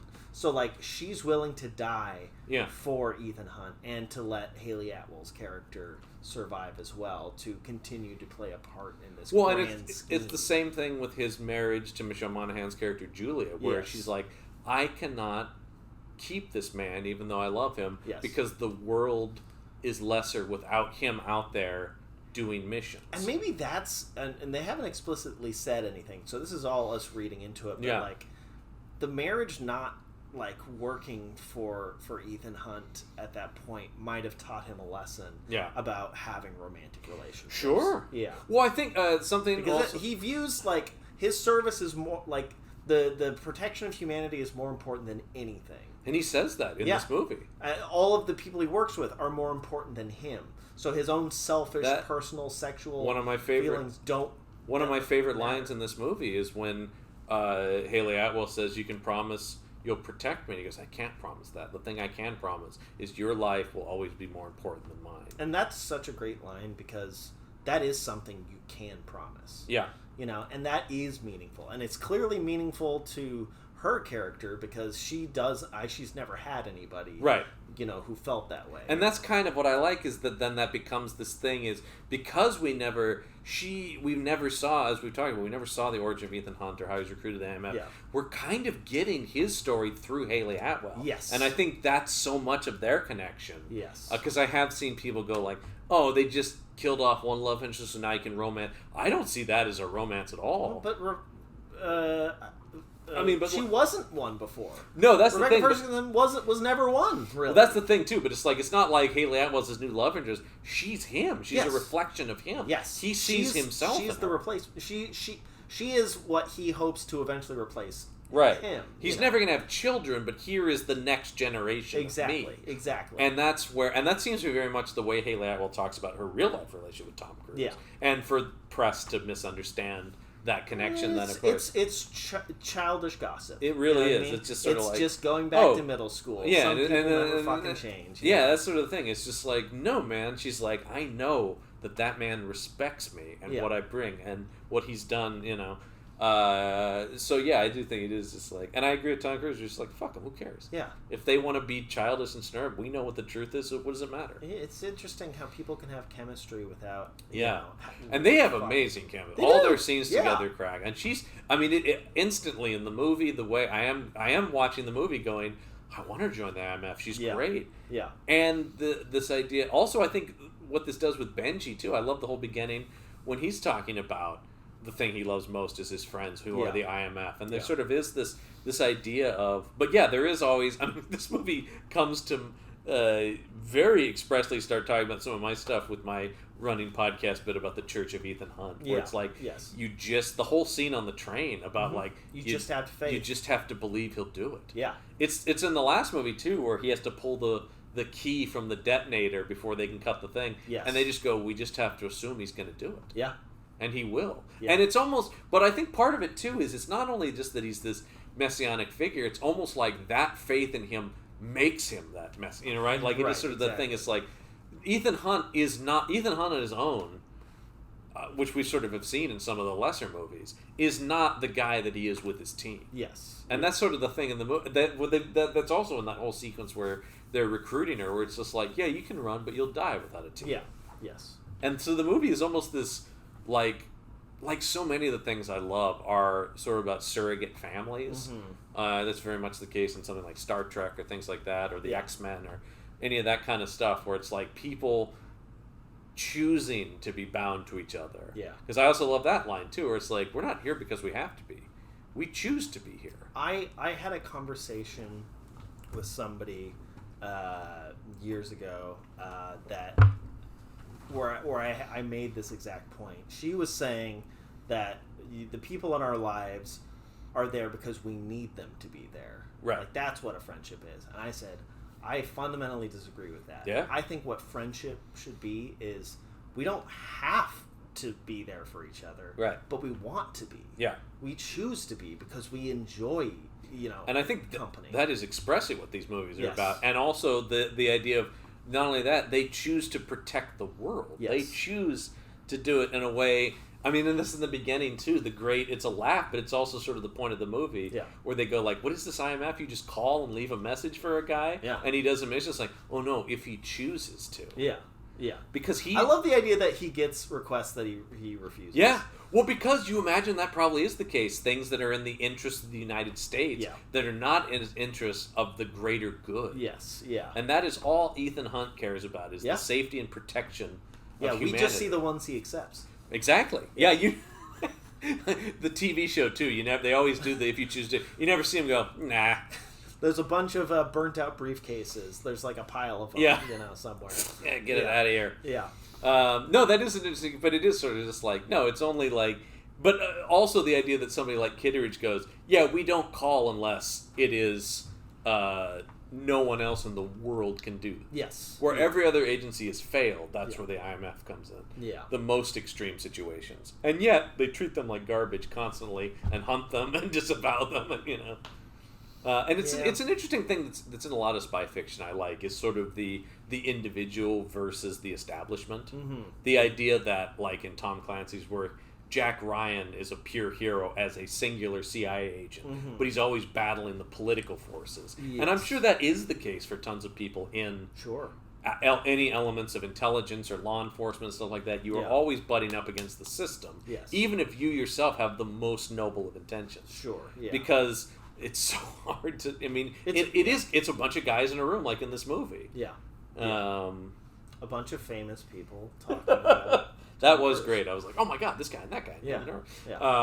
That's great. Let's talk about obviously so much has been said about the motorcycle sequence and going off the cliff, which is amazing. We talked about the car chase, but the train sequence at the end of this movie. Yeah. Yes. Whoa. That was the most Uncharted thing I've seen. We've said this before, Mission Impossible movies are a better Uncharted movie than the Uncharted which is was. Totally fine. Yeah, but it's fine, but it's not this. It is not this, and they're the way that they do truly, like in an old movie, death-defying cliffhanger, feats of strength and agility. Yeah, this train sequence is it is the most cliche critic thing to say, but like it is an edge of your seat thrill ride of a sequence. Yeah. And what I love is like it's sort of like at this point the villain has already been defeated. Yes. Love that moment when you realize by the way, as a sleight of hand nerd, as a close-up magic nerd, I love all the close-up magic. There's a lot of I got to get back to that. That was really something I got into in the early COVID heavy days of the pandemic. I got pretty good at close-up magic. Yeah. And now it's just coming back. Yeah. There's so much sleight of hand. I've gotten really rusty at it, but for a while I was getting pretty good at doing card tricks. And so, watching this movie, I'm going like, man, and I know in the first movie he did sleight of hand. Yes. In the first, and Cruise learned to do that. And it's all in camera here. There's no cuts or anything. Yep. So he and Atwell had to learn this stuff. And she's doing excellent back palming technique and stuff like that. You see that when she has the key behind her hand and stuff like that. Not to give away secrets. But I mean, spoilers. But spoilers for just how magic works too. Yeah. I see. What back? Well, we said spoilers for all sorts of things. Yeah, all sorts of things. So don't worry. Don't come at me, Magician's Guild or whatever the thing is. The rest of it, we demand to be taken seriously. So it's all that. I love that moment. Great supervillain moment when he's like, Ethan! Yes. And again, it's not, it's that operatic thing. Yeah. It's all heightened. It's not They're not going for hyper realism here. My favorite, and by the way, this movie is like, it has something like a 98% on Rotten Tomatoes. Oh, like the cool. critics love these movies because the filmmaking is undeniable. Yes. These are just such quality made films. Everything you're seeing is intentional. Yeah, exactly. Yeah, there's nothing accidental. They feel so crafted in that way, where it's like every shot feels like there was a discussion about this is the exact right thing. Every line of dialogue feels like it went through enough drafts and everything. Everything was... One of the best examples was when Haley Atwell first gets on the airplane and sits down and just for like a second shows the man she sits next to. Yeah. I'm like, that's... If it was a lesser movie, that was just like, oh, it's weird that they featured this guy's face there for 1 second. One of the reasons we do things like Last Week Here's where we talk about quality stuff is because we, doing the action shelf... are broken. Yeah, but well, the thing that's interesting about the action shelf is I think it's made me a better writer. Yeah. Watching all those movies. Yes. And it can sometimes be important to see, oh, this is what happens if you don't do the work. Yes. And so it forces me to go... aren't intentional. Don't live on the tropes. Yeah. Don't, Yeah. Put the work in. Go dig a little deeper. Who is it? Take that next shot. Jennifer Coolidge mentioned something that helped her be a better artist was watching bad art. Yeah, and seeing why absolutely. I was in a screenwriting class once where we watched Kirk Cameron's Fireproof, his Christian movie, and we just rail. He goes, "What?" Then the instructor's like, "What's wrong with this?" We go, "This and this. It's not believable, and this makes no sense. And why this?" Yeah. Then we watched Fargo. He goes, "Why is this great?" And we're like, because it is. Yeah, it was so hard to explain why a brilliant film was working when so easy to see everything that the bad movie wasn't doing. Yeah, and it's because there isn't hard and fast rules on stuff. There's stuff that helps, And well, I do always feel this, and we were certainly in enough film classes that I was always of the like, you've got to know the rules and be intentional about breaking them. Yes. As opposed to just like, hey man, nobody tells me what to do, and you're like, because we always kind of were not as well liked by some because we did that in high school. A little bit, yeah, but even still, I would still say our high school student films were. Well, some of them were more mainstream than others, but we were kind of in conventionally constructed. Yeah, in college film classes, though we were sort of the mainstream, we were studio film. We were trying to emulate well constructed narratives that we'd seen, and also that movies that people would want to watch, like an audience would enjoy them. Yes, we did consider the audience. It is an audience-based medium. Yeah. Otherwise, it's just sure you can do it, but to what end? Yeah. And then don't release it. Yeah, just make it for yourself. Yeah, that's never fine. Show anybody. Right? Yeah, don't put that in the film festival. Yeah, that's fine if you want to do that. And there are people who do that, and that's fine. Hey, that's or it's a art installation or something like that. Yeah, sure. But yeah, that's the thing. One of the reviews I read that really struck me is. Probably one of the few film critics I regularly read is David Sims, who people know from Blank Check. But I love his reviews for The Atlantic. And I don't always agree with him on stuff. There's plenty of stuff. He loves those Avatar movies, man. And interesting. I do not get it at all. At all. And he really doesn't like Marvel movies. So, but one thing we do agree on is how amazing these Mission Impossible movies. And he said something in his review that I thought was so true, which he talked about. It is the complete sincerity of this silly stuff. Yeah. That this is this heightened super spy world. Yes. But these movies are so radically sincere. Yeah. And I think that is something I really do look for in film. I really don't like postmodern irony. Snark. Yeah. Being, I can enjoy postmodern things. Once again, see something like Barbie, but I think Barbie is a sincere movie. What it is not is cynical, and it is not too cool for school. This sort of thing where it's like, yeah, man. I always bring up this movie. I know this is shit. And everybody knows this movie's bad and it bombed, but it's always a perfect example to me that really crystallized this, and that was the Disney Lone Ranger movie that was out a couple years ago. And that whole thing was constantly mocking all the tropes of the Lone Ranger. Right. And you're just going like, well, then I don't want to watch. Like, what is this? Yeah, so it's just going like, well, we don't really want to do this because we realize it's like an old-timey thing. So we'll also be like snarky about, isn't this kind of stupid? Yeah. That this guy's riding a white horse and carrying silver guns. If you think it's stupid, then why is the audience going to like it? that's sort of the thing where it's sort of like, and that is what I respond to a lot in art is whatever you're doing, do it sincerely. Yes. Even if I don't like it, I will always respect the thing that is sincere. Yes. And I think that also comes from, of course, then you have the other side of that is the stuff that's cynical but not postmodern, where it's just being it is. We were just talking about the idea that they've announced Lena Dunham's Polly Pocket. Sure. Well, you can be sincerely cynical. You know? It's true, yeah, absolutely. And there's a lot of stuff that I enjoy that can do that. Sure. But yeah, there's something. I think it's a fear of vulnerability. Well, it's sort of that. It's the I'm going to make the joke before you do. Exactly. We know you kids aren't going to like this. Yeah. So we're going to go. And people accuse Marvel of doing that, and I really don't think that's what they're doing.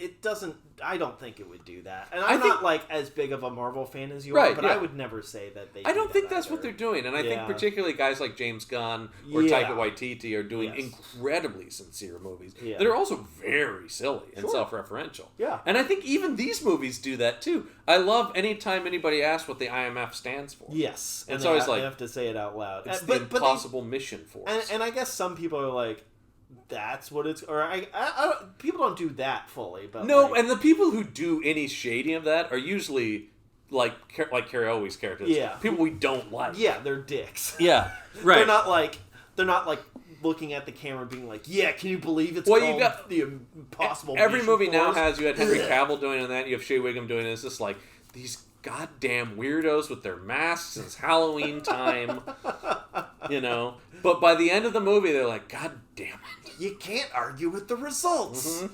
Yeah. That's it exactly. Yeah. And so I think that I do like all that stuff where there is a slight acknowledgement, not that the movie thinks it's silly, but just that in the world people would think it seriously. Yeah. Because I do agree with McCory who talks about the biggest buy-in silly thing is the masks. Sure. It's the biggest thing that these movies are fairly grounded as far as action movies go, except for the big, crazy, like borderline magic thing that's in them are these masks, and they've been there from day one. I mean, they've been there since the show. That was the whole thing on the show. Yeah.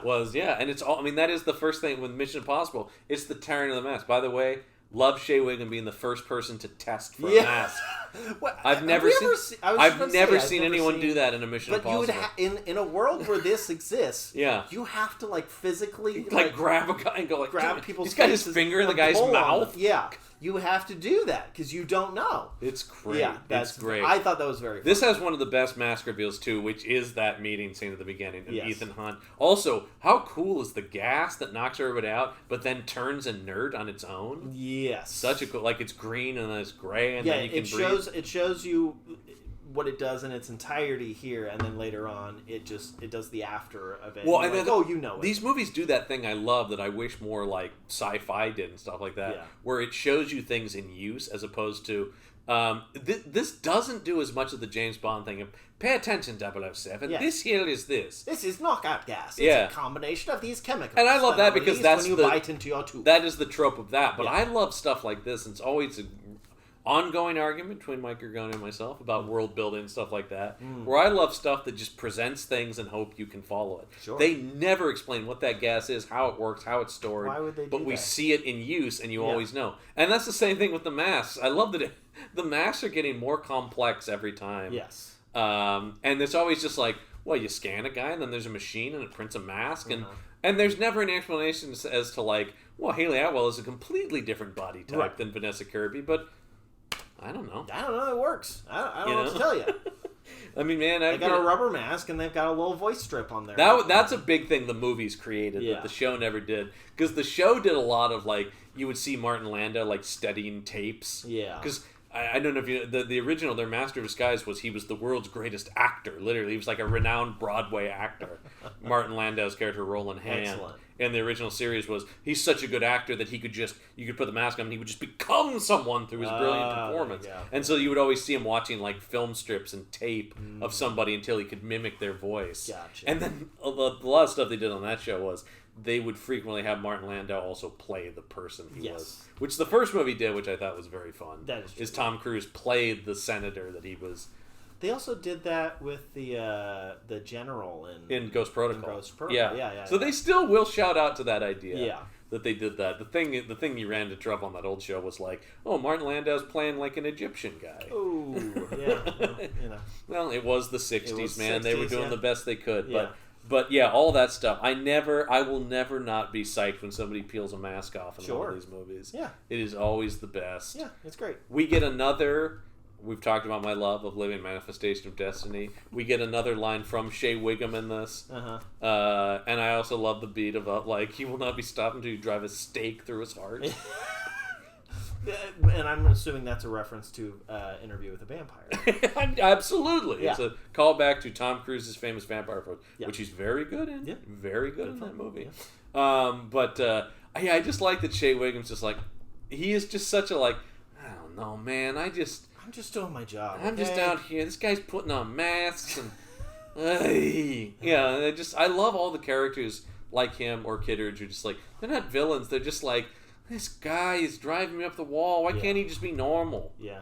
It's very it's very fun. Yeah. Is there anything else we want to cover? I'm trying to think. I mean, there's a lot of good stuff, but there's you just know, the first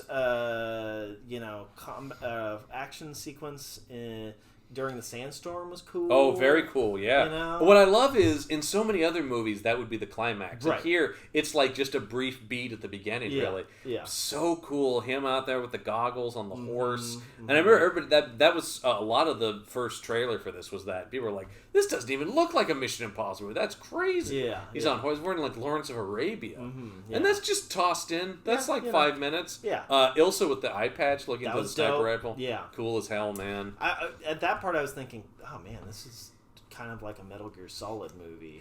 I mean, I think there are in some ways Mission Impossible is also the best Metal Gear Solid movie. Yeah, like definitely. I do think this is really, and you can go back into our archives once again if you're a patron, and listen to the episode we did about this franchise with our pal Ibrahim Mustafa, who's like myself one of the biggest James Bond fans. But he asked me very seriously, and he goes, "Do you think these are better than Bond?" I'm like, I do. I think they have surpassed.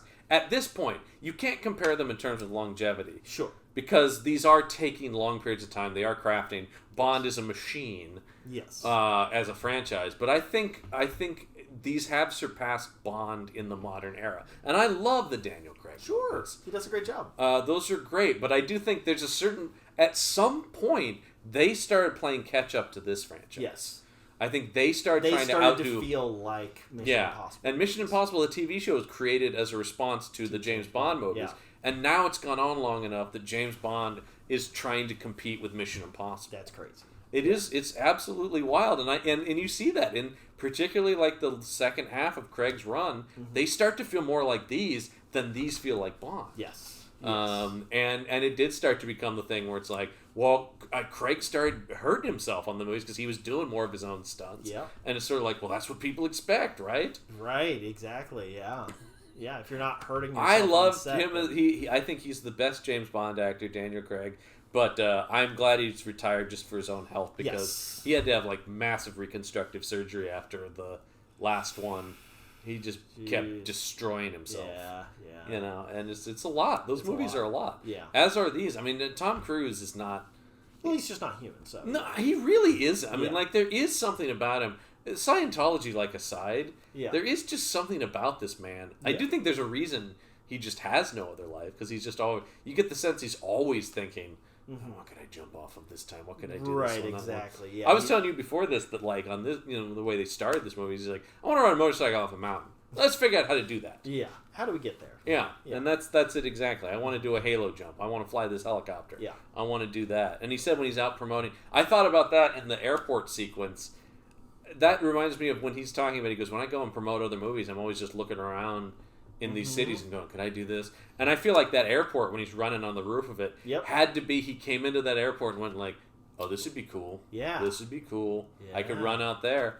And by God, this might be the best Tom Cruise running movie. There are like 4 separate, great dramatic runs. Yes, because the man, he just runs cinematic. Like you talking about, it's not about like in terms of the world, like in actual real world, like running fast and people. Right. He just knows how to run on film. Yes, and look good. Yes.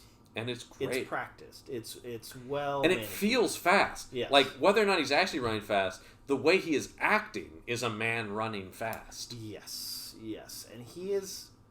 I mean, say what you will, he's a great actor. He's a really good actor. I mean, I do think when you watch these, it is that movie star thing where it's taken for granted, but he's so locked in every scene. Yeah. And and I think that's part of that sincerity thing too, right? It is, if he wasn't as sincere, the movies wouldn't be as sincere, because when he's talking about the fate of the world, you're like, well, shit, I believe it, man. Yeah. I believe this AI is a threat. Yeah. I buy it. That nightclub scene we were talking about, I buy the horror of that moment when he's going, oh my god. Or Ilsa's death. You feel that devastation. And he's a great film actor specifically. It is all internal. He's not doing a lot. He's never been a showy actor. No. By any stretch of the imagination. He's not a Death of a Salesman. No. And he doesn't ever... I think that's always interesting whenever people go like, number one, he might be able to do... He has occasionally done stuff where people are like, whoa. But he also is pretty good. One of the reasons he has such good quality control is he never really steps outside of anything that he doesn't handle. Yeah. I mean, you mentioned Interview with the Vampire where people were irate, going, he's so wrong, he's going to ruin this. And then when it came out, everybody was like, he's pretty goddamn good. I mean, I think now people... I mean, obviously we have hindsight, but like, if that movie had never been made, I would say he'd make a pretty good vampire. Yeah, that's the thing. Well, because the thing is, he's gonna put all in on it. Yes. And like, okay, so even if he's in something, and I've only a couple times seen him like, ooh, that was a weird... out of his comfort zone. Yeah. Or in something where he doesn't seem to have a handle on it. Yeah. But you always get the sense he is going to do everything. Yeah. Even if it's not going to work. Yeah. I mean, like, I don't love Eyes Wide Shut, but he's in, man. Yeah. He's in, and I know that was a nightmare to make. That was like one of the... I mean, I'm pretty sure that movie... not wholly, but definitely contributed to the end of his marriage to Nicole Kidman. Yeah. Because they both worked on that movie for like 2 years. Because Kubrick just... Yeah. Kubrick was Kubrick about it, Yeah, Kubrick is an interesting thing, and it's that movie's fascinating, and I don't think that's remembered as one of Cruise's best, and definitely not one of Kubrick's best. Definitely not. It's a fascinating movie, though, and doesn't David Sims think that is his best film? He did say that was his favorite Kubrick movie, which I'm just like, dude, it's so in the bottom probably three for me. I don't know that it's dead last, but it's definitely in the lower chunk of it, because I don't even have like one of my somewhat controversial movie opinions is I don't love 2001: A Space Odyssey. Oh, okay, gotcha. Of Kubrick's, I don't love it, but I respect. I understand why it's great. Yes. I just don't particularly love watching it. But I understand. Eyes Wide Shut, I kind of am like, I don't even know that I can argue this is like even great and like a just... I'm in the same boat. Yeah. There is stunning footage in it. Sure. I think Cruise and Kidman are great in it because they're really good actors.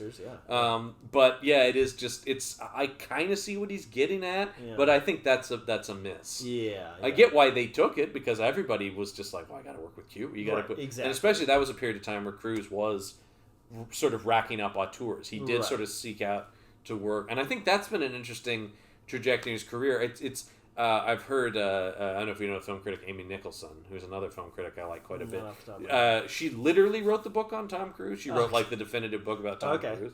But she and I, while Cruise in USA, it's got some bland title that's just like Tom Cruise and analysis. It doesn't have like, but it's a good book. But she and I vastly disagree on the later chunk of his career. She thinks this sort of last 20 years has been the worst part of his career, and I think it's actually maybe the best of his career. Yeah. And I've seen other film critics talk about this because he stopped working with the great auteurs. Yeah. But my argument is that's because he learned all that and has basically become one of the only people I can think of who is an auteur actor. Yes. He has never directed a film. I just saw him at the premiere of this movie, Dead Reckoning. Somebody asked him, they go, "You're so involved. Do you ever want to direct?" He's like, No. I don't want to direct. Yeah. I want to produce. He goes, there's not a frame of this movie that I didn't consult on of Dead Reckoning. Yeah. I am involved from day one, but I never want to be the director. Yeah, because he's seen so many directors work, and he's like, that's just not. He loves producing. He loves acting. Yeah. He is one of the major creative forces, and so now it's less about working with the auteurs and more about he sort of works with generally like the same maybe pool of 3 to 4 directors who know exactly how to work with him. I guess you could argue that like he's stretching less as an actor, if that makes sense. Yeah. But he's found what works, and he is emphasizing his strengths as an actor now.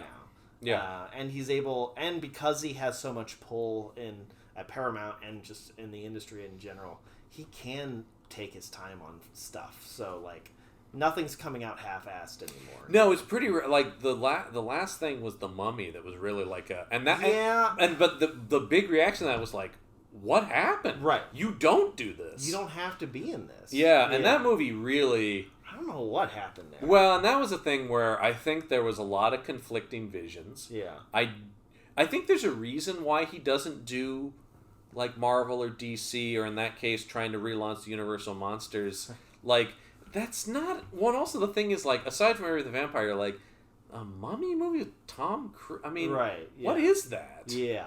It's a movie, and then Tom Cruise is in it. Well, I always thought of it, it's like a monster movie and a Mission Impossible movie are just like fighting for supremacy. Right, exactly. Is what the film is. Yes. And it really shows. And there is still one truly astounding action sequence in it. Is there? There's a plane crash that they shot in real zero gravity with a plane really rapidly descending, and he's really floating through the air for real. Yeah. And it is incredible. I saw it in the theater and I thought, this is an incredible sequence. Wow, 5% of this movie is amazing. But the rest and that was one where he brought in Christopher McQuarrie real late in the game to try to save that. And it was just too late. Couldn't. Yeah. He has talked about it. He's been working with McQuarrie in the last 16 years. There's not a single film of his that McQuarrie didn't do a pass on. That is his guy. Yeah.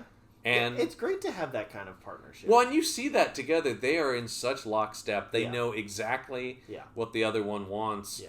And I just think that's... Yeah, I don't know. Is he challenging himself less? Maybe everyone's... I don't know if he made a movie a couple years ago. Physically challenging himself. Unquestionably. Yeah.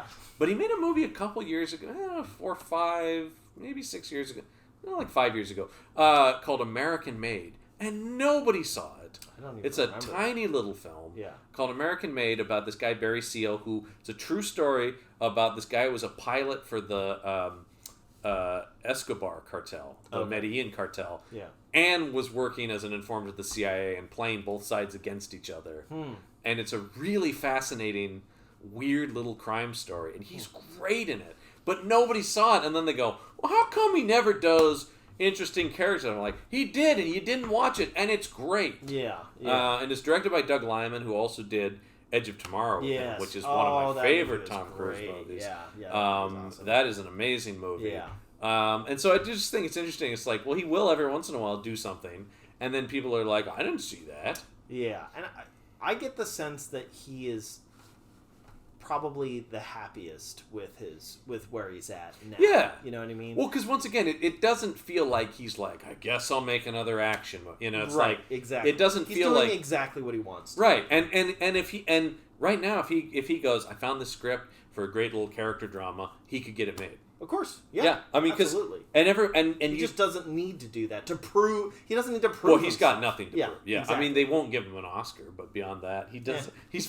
He's famously lost the Oscar like 5 times because I think there is all. I do think. I mean, because Oscars are so political anyway. Sure. Right? But I do think there does seem to be a thing about like, well, we can't give that guy it, not that guy. Yeah, that'll undercut the legitimacy of I mean, the literally, Oscars. I always saw that they didn't give him to it for Born on the 4th of July, where he's literally like a PTSD paralyzed war vet. I can't think of a more Oscar. No, it's like if you don't win it for that, they will never give it to you. Right, exactly. Because that is and he's also amazing in it. Sure, that is a very tough movie. Yeah, and he was all in on that. Yeah, so much so that the real guy gave him his Medal of Honor. Oh, yeah.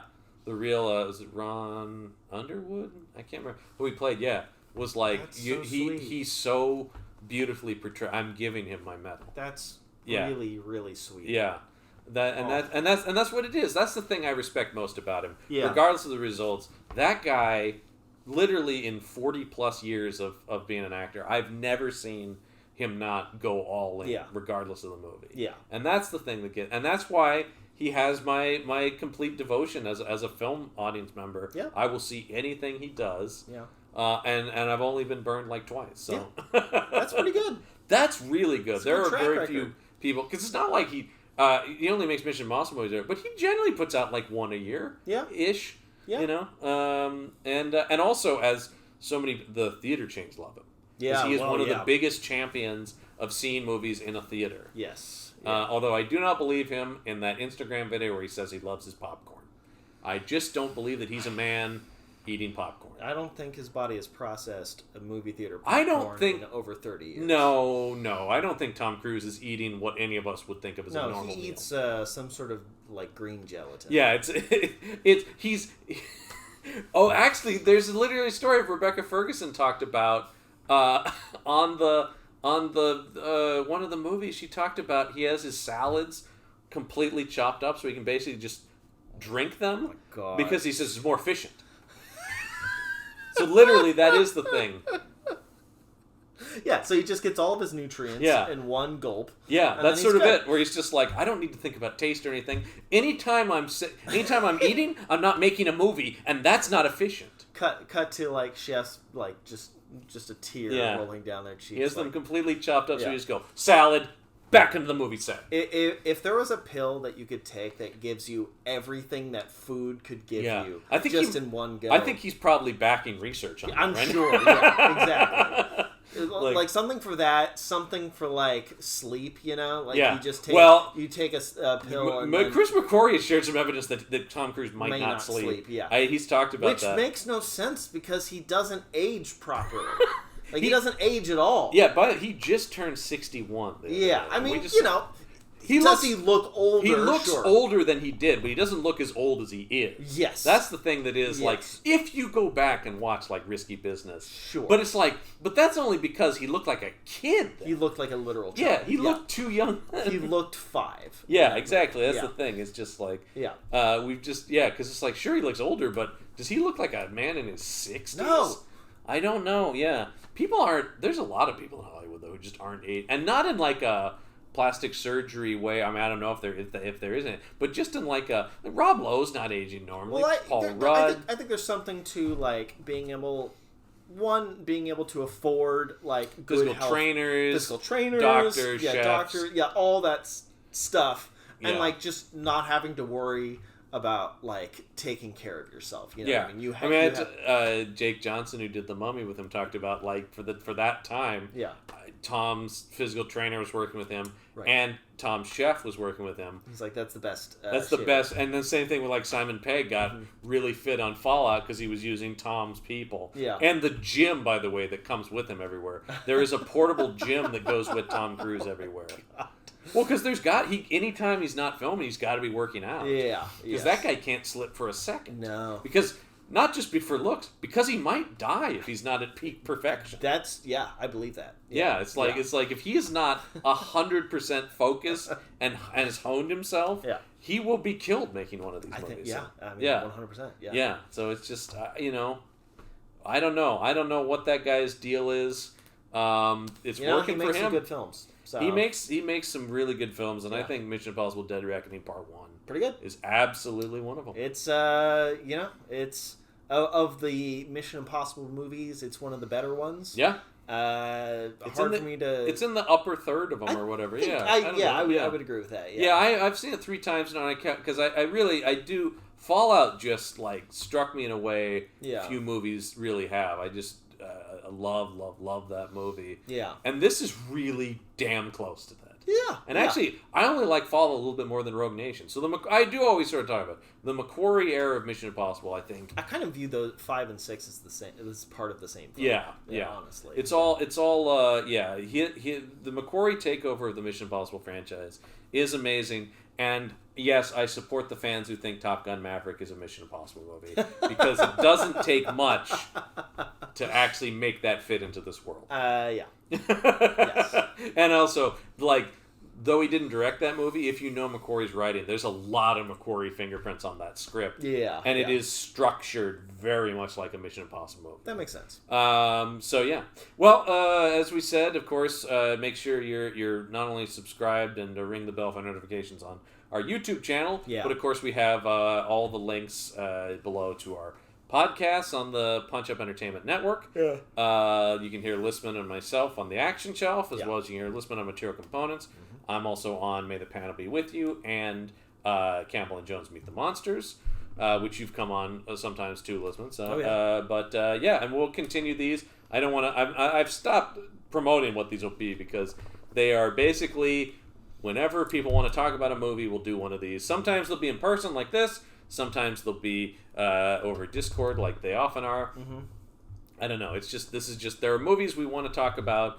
So if we're doing one of these, it's because we want to talk about the movie. Yes. And we do not have there's not a man standing over there with a gun. Certainly not. No. Certainly not. But that's going to do it.